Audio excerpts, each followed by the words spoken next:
Hi, I'm Rachitesh Kumar. I'm a PhD student at Columbia University, and today I'll be talking about the complexity of pacing for second price auctions. This is joint work with Shi Chen and Christian Groot.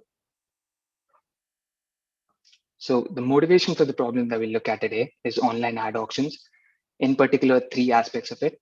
The first one being that often second price auction or generalizations are used to sell ad slots. The second one being that often advertisers are budget constrained.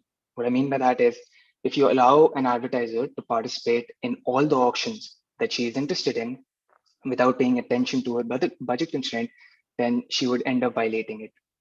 For this reason, platforms like Google and Facebook often offer budget management services to advertisers to more efficiently spend their budget.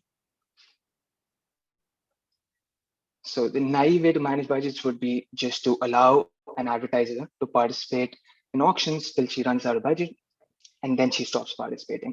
This is shown in the image on the left, where the advertiser drops out after 3 auctions because she has no more money left to spend. But this is bad for the advertisers because if all of the advertisers are doing this simultaneously, initially there's a lot of competition, so they end up paying a lot more, whereas later on they could get the same impression for a much lower price. So to address these concerns, platforms often offer pacing as a method of budget management, in which they shade the value of the buyer by a multiplicative factor and then use that as a bid. And they do so in order to more evenly spread out their expenditure throughout the campaign. And with this, they get a better return on investment for all the items they win. So in this example, instead of winning the 2 higher price items at the beginning, they win the 3 items later on, giving them more value for the amount of money they spend. Let me try to make this precise through our model. In our model, there will be n buyers, m goods. The budget of buyer I will be denoted by BI, and the value that buyer I has for good J will be denoted by VIJ. We'll capture the notion of pacing through something called a pacing multiplier, which is a number alpha I in the interval 0, 1. First, note that in a second price auction, if there were no budget constraint, then it is a dominant strategy for buyer I to bid VIJ on good J. But to manage a budget, when she uses pacing, she will instead bid alpha I times VIJ on good J. So she multiplicatively shades down a value by the factor alpha I and then bids that. The important thing to note here is that we use the same multiplier alpha I for all goods J. A quick example, here's a buyer who likes 2 goods, the bucket and the crown, and she uses a pacing multiplier of a half, so she bids half her value on both the items. At this point, you might be wondering why use pacing. The first reason is that it's used in practice. On your screen right now is an excerpt from Facebook's guide to advertisers. And as you can see, the image on the right is awfully close to the one that we looked at in the second slide. And here they essentially describe pacing as a method of budget management that they offer to their advertisers. Right. The other reason is theoretical. There has been a lot of work in a variety of settings that has shown that for a budget constrained buyer who wants to bid in auctions, repeated auctions specifically, it is optimal for her to use a pacing-based strategy. The key takeaway from all these works would be that if you look at the problem from a single buyer's perspective, who's repeatedly participating in auctions and is budget constrained, then it is optimal to use a pacing-based strategy to bid. That is, pace a value and then bid that and then control the pacing parameter. We want to look at what happens if all of the buyers are using these strategies which are optimal for them individually, and do these pacing-based strategies in a repeated auction setting converge to an equilibrium. To do that, we'll study something called a pacing game, which was defined by Konitzer et al. In 2018. In this game, the strategy of a buyer is her pacing multiplier alpha I. Her utility is given by value minus payment if her budget is satisfied and negative infinity otherwise. That is, it is quasi-linear up to her budget and then negative infinity. They studied this game and found that for a pure strategy Nash equilibrium to exist, you need careful tie breaking. So to get around that, they made the tie breaking a part of the equilibrium concept. We'll define that next, but we need some notation for it. So let Xij denote the fraction of good J allocated to buyer I. We'll use Hj alpha to denote the highest pace bid when the buyers are using the pacing multipliers alpha 1 to alpha n. So if buyer I bids alpha I VIG on good J, then what is the highest bid? Similarly, we'll use PJ alpha to denote the second highest bid. It's called PJ because in a second price auction, that's going to end up being the price. Right.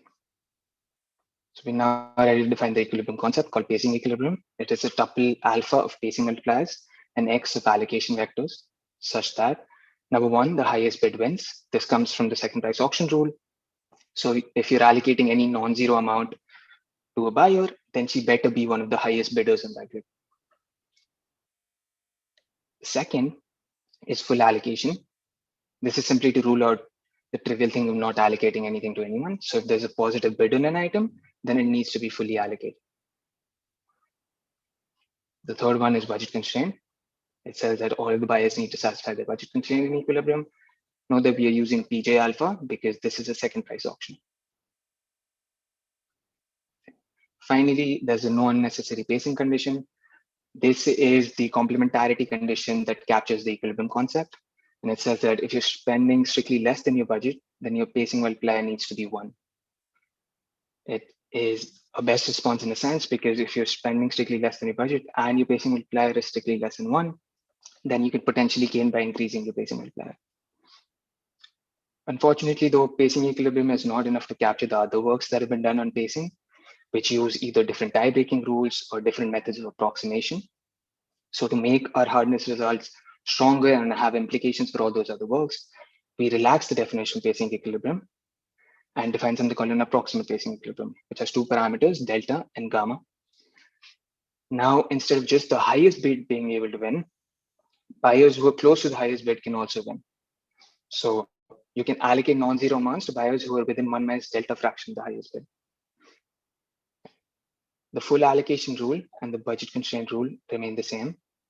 And finally, we also relax the no unnecessary pacing condition by allowing for some unnecessary pacing, in the sense that now if you're further than 1 minus gamma fraction away from the budget in your expenditure, then your pacing multiplier needs to be close to 1, in the sense it has to be greater than 1 minus gamma.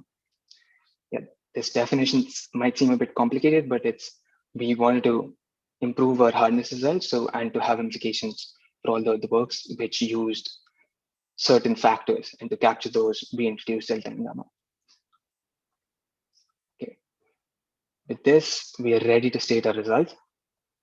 The first one and the most important one, this is the technical meat of the paper, says that for any constant C positive, computing a delta gamma approximate pacing equilibrium is PPAD hard for delta and gamma that grow as 1 over n to the power C. In the other direction, we also showed that computing an exact pacing equilibrium is in the class PPAD. Note that we are showing the strongest statements in both these directions. We are showing that the approximate version is hard, and we're showing that the exact version belongs to the class. Or in other words, both the problem of computing an approximate pacing equilibrium and an exact pacing equilibrium are PPAD complete. For those of you who are not familiar with the class PPAD, in simple terms, what these theorems mean is that computing a pacing equilibrium is as hard as computing a Nash equilibrium of a bimatrix game or finding a Brouwer fixed point, both of which are well-known problems, but which have eluded efficient algorithms. And with these reductions, we want to give some evidence of the difficulty of solving for pacing equilibria. And let's move on to the implications that our hardness result has for related work. In this slide and the next, I will be assuming that PPAD hard problems are not efficiently solvable, and all the things that say are an implication of that. So Konizer et al. In 2018, they defined the notion of a pacing equilibrium. They showed its existence via a limit argument. We made that argument constructive, thereby placing the problem in PPAD. Second, they also conjectured that the problem is PPAD complete and left it as an open question. We close that open question and show that the conjecture is true.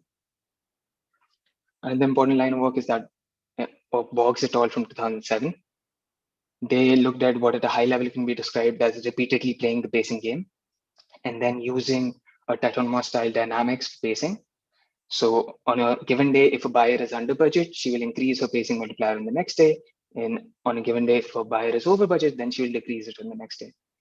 They show that such dynamics converge for first price auction and conjecture similar convergence for second price auction. But we show that this conjecture cannot be fully true because no dynamics for second price auction can converge efficiently. First, unlike their dynamics for first price auction, which did converge efficiently. Another related line of work is that of Balsiera and Kerr from 2019, who study bidding and repeated auctions for budget constrained buyers. They show that if you look at the problem from a single buyer's perspective, when the competing bids are stochastic or adversarial, it is optimal for this buyer to use a pacing-based strategy. Then they show that if all of the buyers simultaneously use this pacing-based strategy and the values are independent and the payments satisfy strong monotonicity conditions, so under these two additional assumptions, then their dynamics converges to a pacing equilibrium. Our model admits a stochastic values interpretation when instead of looking at M items, you look at M types of items, which are drawn with certain probabilities. And thus, with this interpretation, our hardness result implies that if all of the buyers do what is optimal for them individually, the dynamics cannot converge efficiently when the values are correlated, as is often the case in auctions. There are two other lines of work, one by Balsiera et al. And the other one by Babayev et al. Both of them look at equilibrium concepts that are connected to pacing equilibrium. And our hardness result implies that both of them cannot be computed efficiently in general without additional independent assumptions. Okay. Let me give you a highlight of the proof ideas.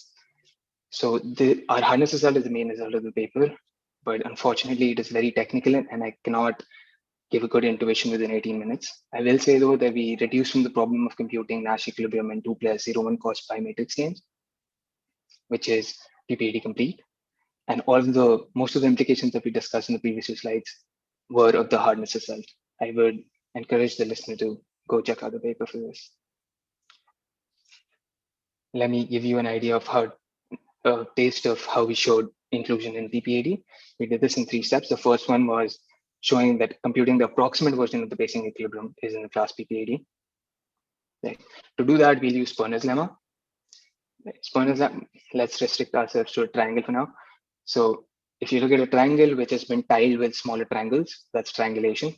And we are labeling all the vertices of the triangulation in such a way that A, B, and C receive different labels. And anything on an edge receives the label of its endpoints. For example, on A and C, you can only use the labels 1 and 3, which are the labels of A and C. Sperner's lemma says that if you have such triangulation with this labeling that satisfies these conditions, then there exists a smaller triangular tile which is fully labeled, as shown in the red circle. Okay.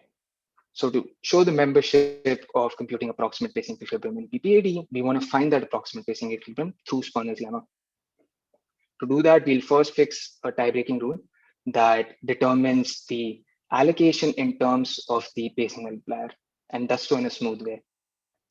Don't worry about the expression. The only thing that it ensures is that if you fix every other buyer's pacing multipliers and you just change a single buyer's pacing multiplier, then the allocation changes smoothly on every item. Right. So now let's try to find a pacing equilibrium, approximate pacing equilibrium through Sperner's lemma. We're going to embed the triangle in 3 dimensions as a simplex. So beta1 plus beta2 plus beta3 equal to 1. And now we want to label these vertices in a way that satisfies the Sperner labeling conditions. So pick a vertex of the triangulation called beta, set alpha I to be t times beta I, where t is a scalar. Now we are going to gradually increase t, and this will start increasing everyone's pacing multipliers and their payments. And we're going to ask all of the buyers to say stop when they either reach their budget or their pacing multiplier reaches 1. Okay. And we're going to label that vertex with a buyer who says stop first. Okay. Note that the stopping condition is exactly the no unnecessary pacing condition. And throughout this time, we are maintaining that because we are stopping the first time someone says stop, no one's budget is violated by this procedure. Right. Now, by Sperner's lemma, there's a fully labeled smaller triangular tile. And if you assume that your triangulation is small enough, then this tile is also very small. So if you look at the center of this fully labeled tile, then near it are points that are labeled with all the different buyers, which means that close to it, all of the buyers are satisfying the no unnecessary pacing condition, which means that at the center, they're approximately satisfying that condition. Thus, we have found an approximate pacing equilibrium through Sperner's lemma. That's not enough. After this, we showed that 0, gamma approximate pacing equilibrium is in PPAD through a rounding argument. And finally, we finished the argument of through an LP-based argument to show that the exact pacing equilibrium is also in PPAD. Thank you.